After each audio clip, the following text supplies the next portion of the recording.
తెలుగులో మెగాస్టార్ గా తనకంటూ ఒక ప్రత్యేకతను ఏర్పాటు చేసుకున్న చిరంజీవి తను చేసిన మొదటి సినిమాలో ఎలాంటి ఎఫర్ట్స్ అయితే పెట్టి వర్క్ చేశారో ఇప్పుడు చేస్తున్న సినిమాలో కూడా అలాంటి ఎఫర్ట్ పెట్టే వర్క్ చేస్తున్నారు. ఒక నటుడు ఒక సినిమా మీద పూర్తి ఎఫర్ట్ పెట్టనప్పుడు ఆ సినిమా చేయకుండా ఉండటమే ఉత్తమమని చిరంజీవి చెబుతూ ఉంటారు.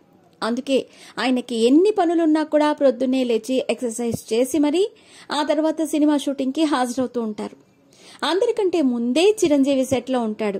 అంత డెడికేషన్ ఉంది కాబట్టే ఆయన ఇప్పటికీ ఇండస్ట్రీలో మెగాస్టార్ గా కొనసాగుతున్నారు. ఇక ఇదిలా ఉంటే ఆయనతో పాటు సినిమాలు చేసిన మరొక హీరో నాగార్జున. ఈయన చేసిన సినిమాలు అప్పట్లో మంచి విజయాలను అందుకున్నాయి. ఇక ఇప్పుడు కూడా ఆయన కింగ్ గా కొనసాగుతున్నప్పటికీ మధ్యలో కొన్ని ఫ్లాప్ సినిమాలైతే వచ్చాయి. దానివల్ల ఇప్పుడు ఆయన కొంతవరకు సఫర్ అవుతున్నట్టుగా తెలుస్తోంది.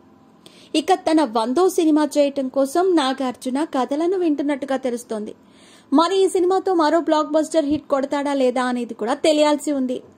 ఇలాంటి క్రమంలోనే నాగార్జునను చిరంజీవి ఇంటికి పిలిచి చేపల కూర వండి పెట్టిన విషయం ఇప్పుడు సోషల్ మీడియాలో వైరల్ గా మారింది. అయితే చిరంజీవి ఎందుకు ఆయనకి వండి పెట్టాడు అనే విషయాన్ని తెలుసుకున్నట్టయితే చిరంజీవి ఇంట్లో ఉన్న వాళ్ళందరూ సినిమాకి వెళ్లారట.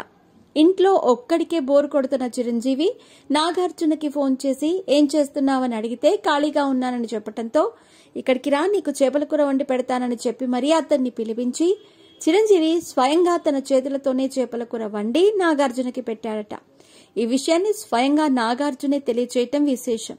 ఇక ఇది ఇలా ఉంటే ఆ జనరేషన్ హీరోలలో నాగార్జునకి చిరంజీవికి మధ్య మంచి అండర్స్టాండింగ్ ఉందని చెప్పటానికి ఈ ఒక్క సంఘటనను మనం ఉదాహరణగా తీసుకోవచ్చు.